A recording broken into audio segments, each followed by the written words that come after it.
Hi guys, welcome back to my channel. My name is Roke, as you may not know, and today I'm going to be telling you about about 5 books that changed the trajectory and direction of my life. So without further ado, let's get into the video. Side note, I'm gonna put all the links to these books in the description box, and you can just get yourself a copy off Amazon.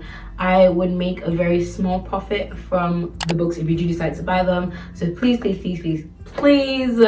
the books from the links. They're going to be very fair prices. Thank you very much. The very first book is The 7 Habits of Highly Effective Teenagers by Sean Covey. You guys might know The 7 Habits of Highly Effective People by Stephen Covey. Well, this is his son, and his son wrote one for teenagers. I read this when I was about 14, 15, 16, and it was like absolutely revolutionary. It was great. I should mention I will be reading from my notes as I always do, so you will be seeing a lot of this kind of movements going down. So the 7 habits of highly effective people are: be proactive, begin with the end in mind, put first things first, think win-win, seek first to understand, then be understood, synergize, and sharpen the saw. It goes into each one of these habits in depth with 1 habit per chapter. It is the best. It is amazing. I love it. One of my favorite quotes from the books are: 1, the real tragedy is the tragedy of the man who never in his life braces himself for his one supreme effort. He never stretches to his full capacity, never stands to his full stature. 2, unexpressed good thoughts aren't worth squat. Don't wait until people are dead to give them flowers. Guys. 3, people are always blaming their circumstances for what they are. I don't believe in circumstances. The people who get on in this world are people who get up and look for the circumstances they want, and if they can't find them, they make them. 4, since when does liking something determine whether or not you should do it? Sometimes you just have to discipline yourself to do things you don't feel like doing because of what you stand to gain from it. This told me a lot of hard truths, guys. Hard truths. One that is constantly in my mind is: don't wait till people are dead to give them flowers. Like, no words, guys. Just don't wait till people are dead to give them flowers. Give them while they're alive, guys. Especially your parents. Guys, believe it or not, your parents are going to die before you. Don't wait till they're dead to start saying, oh, and I loved her. Tell them now. Call your mom immediately after you finish watching this video and tell her you love her. Thank you. Bless. But yeah, very powerful book. It is amazing. I love being effective and efficient and looking for ways to just improve the quality of my life, and this book was lovely. I will soon be reading 7 Habits of Highly Effective People, but this was amazing. It dealt with where I was in life at the time, and some life-changing quotes were in this book. So I completely recommend get yourself a copy of this 7 Habits of Highly Effective Teenagers, Sean Covey. The second book is The Subtle Art of Not Giving a Fuck by Mark Manson. I can't even tell you how much this book helped me. So the book mainly focuses on only giving a fuck about what's truly fuckworthy. It's like, it's not what you think it is. Let me even give you some backstory on how I found this book. Also, guys, I just want to use this as a reminder to let you know that this is a horse and you should subscribe to my YouTube channel. Thank you. So my brother has this gift. He has this talent of just not caring a lot about most things. So he lives life in like a breeze. Like, he's just very chill. I, on the other hand, stress about everything stressable. I stress about what color my socks are, to whether life has meaning. I stress about every single thing in that spectrum. And like 3-4 years ago, I decided to search on the internet for how to stop giving a fuck. In those exact words. And I found this book. And I thought it was just going to tell me how to be like blasé, laissez-faire, but it did so much better than that. It showed me that not everything in life is actually what's stressing you about. And it really tells you to choose what exactly you choose to give a fuck about. I don't know if all of that is making sense, but I'll read some of my highlights for you guys, some of my favorite quotes. I think like this very first one I'm going to read like does a very good summary of everything. But yeah, Look, this is how it works. You're going to die one day. I know that's kind of obvious, but I just wanted to remind you in case you'd forgotten. You and everyone you know are going to be dead soon. And in the short amount of time between here and there, you have a limited amount of fucks to give. Very few, in fact. And if you go around giving a fuck about everything and everyone without conscious thought or choice, well, you're going to be fucked. Guys, absolutely amazing. Some more of my highlights on the books were: if suffering is inevitable, if our problems in life are unavoidable, then the question we should be asking is not how do I stop suffering, but why am I suffering? For what purpose? And many people may be to blame for your unhappiness, but nobody is responsible for your happiness but you. This book has so many gems, and he writes in a way that not many people do, especially in the self-help world. He is very blunt, very straight to the point, and he swears. And he swears. And it's like, it's just the raw, honest truth, guys. The fact that we're all going to die, like, it should make things that matter more, and things that don't matter less, guys. But yeah, this was a great book. So also not giving a fuck helped me through so much. Do I still struggle with giving too many fucks? Absolutely. But this book helps a lot, and I do find myself going back to my highlights just to remind myself that you actually don't have the world. Like, choose your fucks wisely, guys. Choose your fucks wisely. But yeah, this was an amazing book, and I completely recommend for anyone who's considering getting it. The total art of not giving a fuck. Give a fuck about what's truly fuck worthy. The third book that absolutely changed the directory and trajectory of my life is Atomic Habits by James Clear. Can you see it? The things are shiny. But anyways, this book is like really popular in the self-help world. I think a lot of books I'm sharing are very popular, but this was phenomenal. It is great. It is amazing. It's tiny changes, remarkable results. It really talks about how like small good habits compound, just forms like this giant, like, effective, efficient habits person. Does that make sense? I hope so. But yeah, a revolutionary way to get 1% better every single day. It is really good. Some of my highlights from here are: it's better to do less than you hoped for than to do nothing at all. The most effective way to change your habits is not to focus on what you want to change, but on who you wish to become.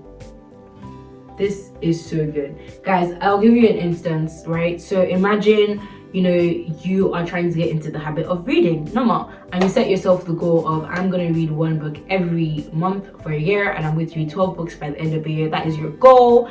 And you try, you miss about a few months, you give up, that was nice, like, okay, we tried, great.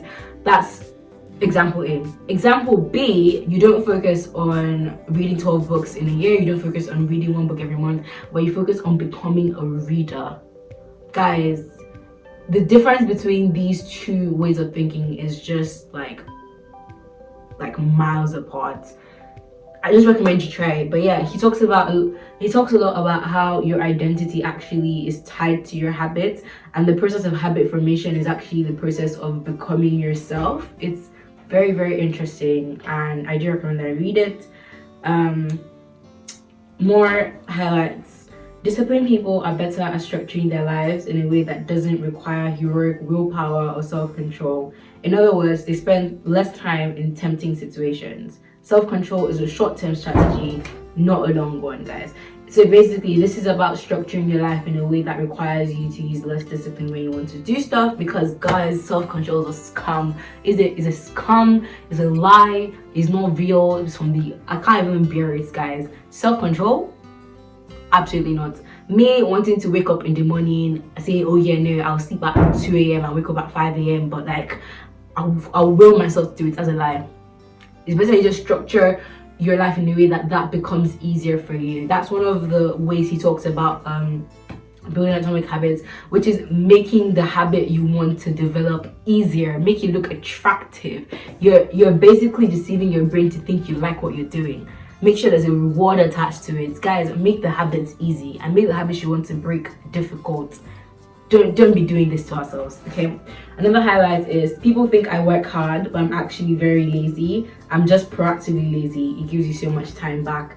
And I've never like identified with a quote more in my life. But yeah, great book. I recommend to anyone who's considering getting it. It's really, really nice, amazing, very amazing. But yeah, Atomic Habits, James Clear. The fourth book that absolutely changed the direction and trajectory of my life is The Psychology of Money by Morgan Housel, or Housel. That's Hausen, also Housel. Housel. So, guys, I was made for the soft life. I'll be honest with you. I'm here to enjoy, I'm here to jaye. And unfortunately, I can't really do that without the moolah, can I? I can't really, can I? No, I can't. But love is sweeter. When money enter, love is sweeter. Same thing, life is sweeter. When actually no, without money, life is not very sweet. Let's be honest with ourselves, it's very, very bitter. But yeah, Psychology of Money. Right. So I actually found this book by the greatest, the best Ali Abdal. He recommended it, I read it, and I thought, yeah, this is really good. Anyways, guys, quick story time. I have a very, very close friend of mine. You guys might have heard of him. You probably have. His name is Bill Gates. I've heard of him. But yeah, so one of my good friends, Bill Gates, once said, success is a lousy teacher. It convinces smart people to think they can't lose.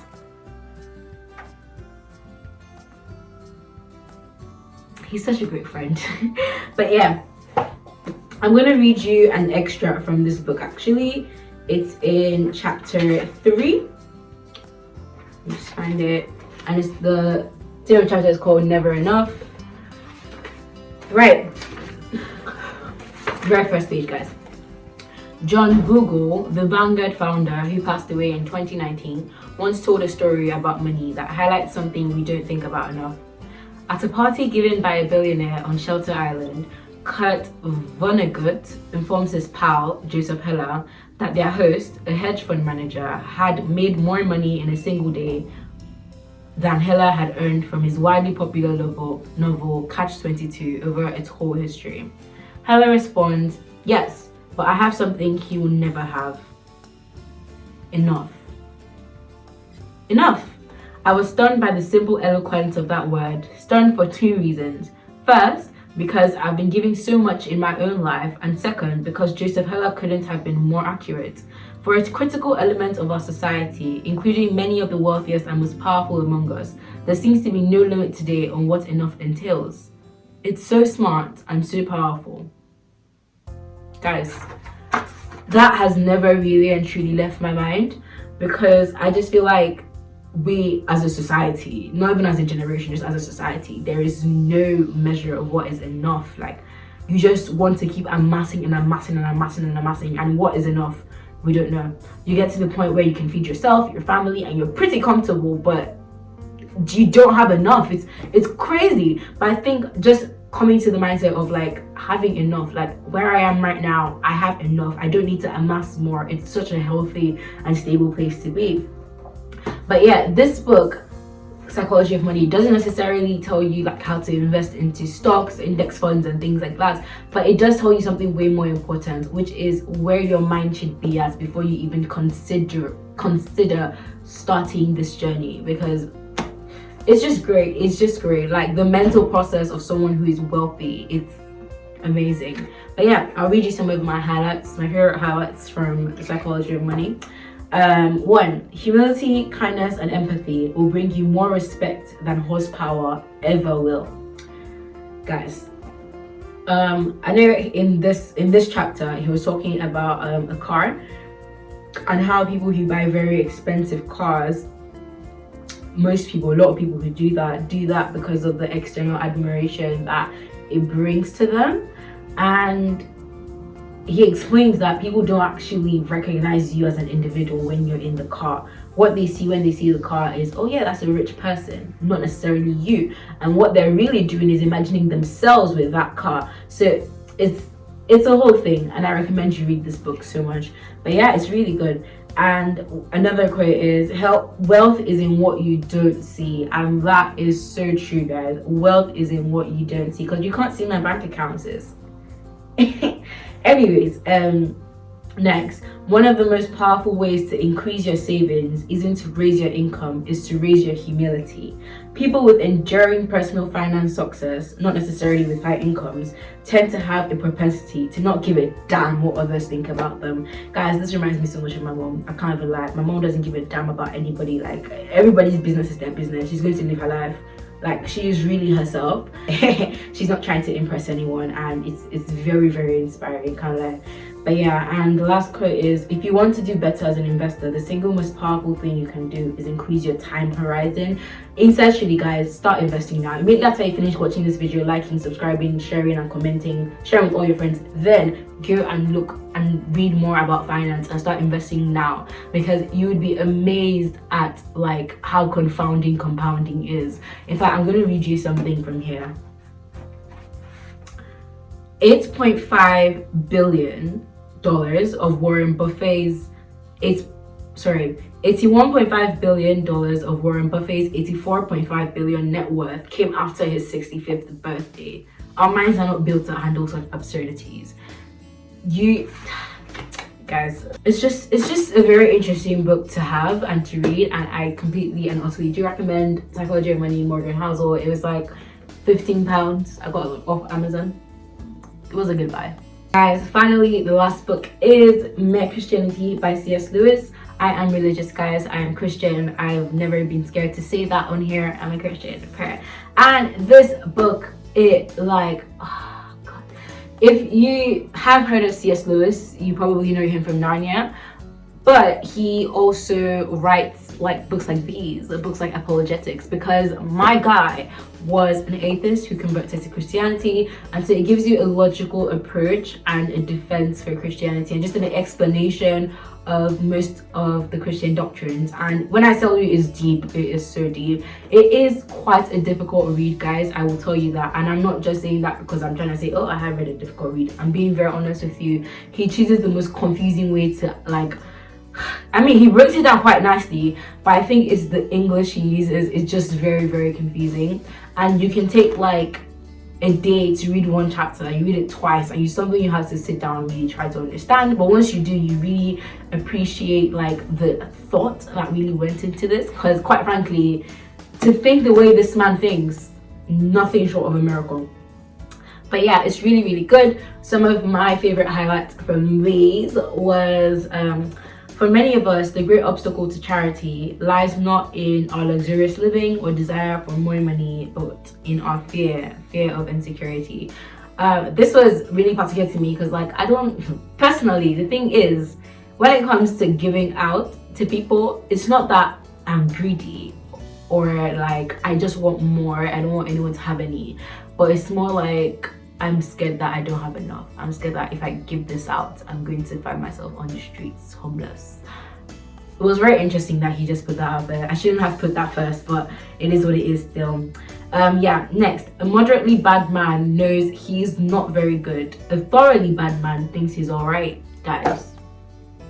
I think in this chapter he was talking about pride, but yeah, it's very interesting, you know. A moderately bad man knows he's not very good. A thoroughly bad man thinks he's alright. Crazy.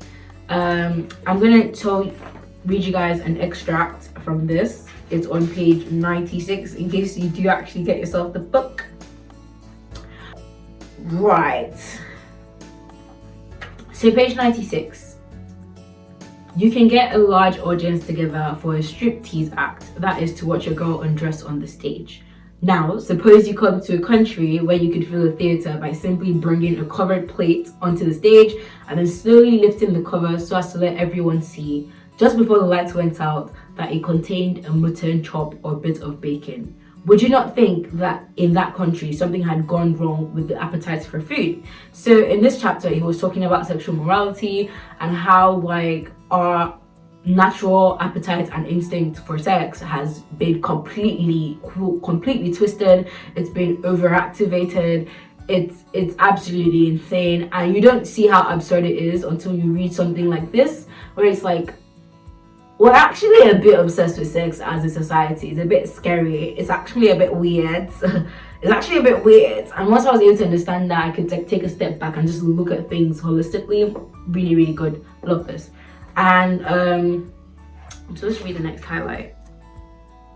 There's nothing to be ashamed of in enjoying your food. There would be everything to be ashamed of if half the world made food the main interest of their lives and spent their time looking at pictures of food and dribbling and smacking their lips. Guys, what the hell? Guys, what the hell? Like, it's actually a bit mad. It's actually a bit mad because it's actually a bit crazy still. You two deep it. You two actually deep it. Well, life. But yeah, next highlight. So apparently, love your neighbor doesn't mean feel fond of him or find him attractive. Guys, love your neighbor doesn't mean like your neighbor. Love is a what? Love is a action. Thank you. Next one. The devil loves curing small faults by giving you a great one. We must try not to be vain, but we must never call in our pride to cure our vanity. In the book, he really explains like pride is, if there was anything like a greater sin, probably the greater sin, because it's the sin that Lucifer committed. It's so deep. Like, I feel like it's actually not noticeable. You can't even detect pride within yourself, and it just slowly and steadily kills you. Vanity, on the other hand, is very external. You can see vanity, which makes it less deadly than pride because you actually cannot see pride. Next, Christ offers something for nothing. He even offers everything for nothing. You guys, what a life. Really deep is. Like, this is not even a bargain. Like, he's literally just giving us for free. Anyways, this was such a good book, and I feel like it really helped me in my faith and in my spiritual journey. Reading this book was like, I felt revitalized to just like maintain this relationship with God, because I am constantly asking myself, is this God even real? I can't lie to you. I can't actually lie to you. Like, what am I doing? And reading things like this just confirms in me and gives me logical truths that like God is real, Jesus Christ is God. These are not the only books that have helped me. There are a lot of other books. For example, Mindsets by Carol Dweck. That book was absolutely life changing. It talks about the growth versus the fixed mindset, and once I started moving from the fixed mindset, my life started going places. There was Not a Fan by Carl Eiselman, which talked about like being a fan of Jesus versus a follower of Jesus, which was absolutely amazing. There was Rich Dad Poor Dad. We know Rich Dad Poor Dad. Can't lie, that book was actually really good. It's a finance book, personal finance book, really, really good. And Dale Carnegie, Winning Friends and Influencing People. That was also very, very influential in my development process. Guys, I'm a reader by nature. I love to read. It's my joy. I love it. It's my thing. It's my thing. I'm kidding, but I really, really, really like personal development books. That is my vibe. That is my area of expertise. And yeah, these are just some of them that really helped me, and I hope they really help you. Remember, links in the description. If you got to this point of the video, thank you so much. You actually can't believe how much you mean to me. And comment a butterfly in the comment section so I know that you got here and I can thank you and appreciate you properly. I'll see you guys in my next video. Please do subscribe. Please share to anyone you think this would help. Please share my channel, guys. I am trying to get to 500 subscribers by the end of the year, and I'm pretty sure I can do it, but I do need your help and support. So thank you very much. Feel free to leave videos that you want me to make down in the description box, and I hope to see you guys later. Also, I might be uploading like a video of freshers next year, so I'll be next week, so keep your eyes open. I love you guys, and God loves you. Bye.